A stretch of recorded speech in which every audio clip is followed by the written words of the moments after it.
ఈరోజు సంఘ సంస్కర్త శ్రీ జ్యోతిరావు పూలే గారి జయంతి సందర్భంగా ఈరోజు కూటమి ఆధ్వర్యంలో కదిరి సర్కిల్లో ఉన్నటువంటి పూలే విగ్రహానికి పూలమాల వేసి ఘనంగా నివాళులు అర్పించడం జరిగింది.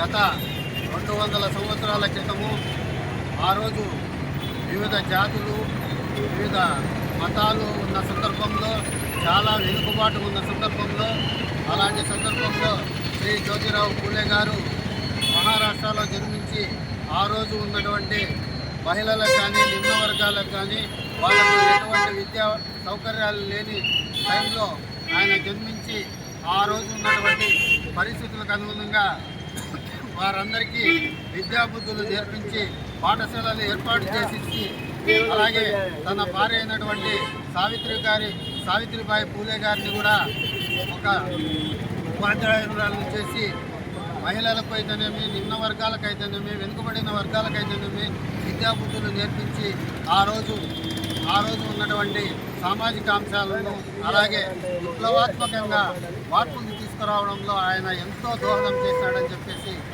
తెలియజేసుకుంటున్నాం. ఆయన చేసిన కృషికి అనుగుణంగానే ఆయన ఈరోజు మనమందరము స్మరించుకుంటున్నాం. అలాగే జనసేన పార్టీ ఆయన ఆశయాలను కొనసాగిస్తుందని చెప్పేసి మేము తెలియజేసుకుంటున్నాం. కాబట్టి ఈరోజు మరొక్కసారి మహాత్మా జ్యోతిరావు పూలే జయంతి సందర్భంగా ఆయనకు ఘనంగా నివాళులు అర్పించుకుంటున్నాం.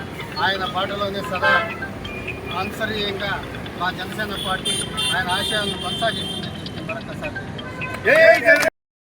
జనసేన పార్టీ ఆధ్వర్యంలో జనసేన పార్టీ ఇన్ఛార్జ్ భైరవ్ ప్రసాద్ గారి అధ్యక్షతన ఈరోజు మహాత్మా జ్యోతిరావు పూలే గారి యొక్క పుట్టినరోజు 199వ పుట్టినరోజు ఈరోజు ఇక్కడ ఆయన విగ్రహానికి పూలహారం వేసి ఘనంగా జరుపుకోవడం జరుగుతుంది. మహాత్మా జ్యోతిబా పూలే గురించి మన భారతదేశంలో ఈయన చరిత్ర మనం ఒకసారి గుర్తు చేసుకుంటే ఆ రోజు అట్టడుగు వర్గాలకు ఆ రోజు జ్యోతిబా పూలే చేసిన కృషి గురించి మనము చర్చించాల్సిన అవసరం ఎంతగానో ఉంది. భారతదేశంలో 1887వ సంవత్సరంలో బరోడా మహారాజైన విశ్వజీ రావ్ గైక్వాడ్ అనే మహారాజు మహాత్మా అనే బిరుదుతో మన భారతదేశంలో ఎవరిని సత్కరించినారంటే మహాత్మా జ్యోతిబా పూలే గారిని.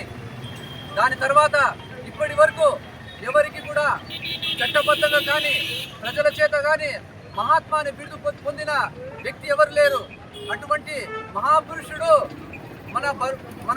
మన జాతుల కోసము, నిమ్న కులాల కోసము ఎక్కువ కష్టపడే వ్యక్తి ఎవరైనా ఉన్నారంటే మహాత్మా జ్యోతిరావు పూలే.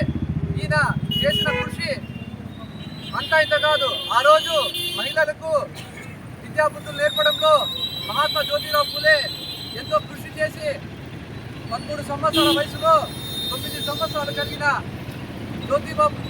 సావిత్రిబాయి పూలే గారికి వివాహం చేసుకుని భారతదేశంలో మొట్టమొదటి మహిళా ఉపాధ్యాయులుగా తయారు చేసిన ఘనత అది ఎవరికైనా ఉందంటే అది మహాత్మా జ్యోతిరావు పూలే.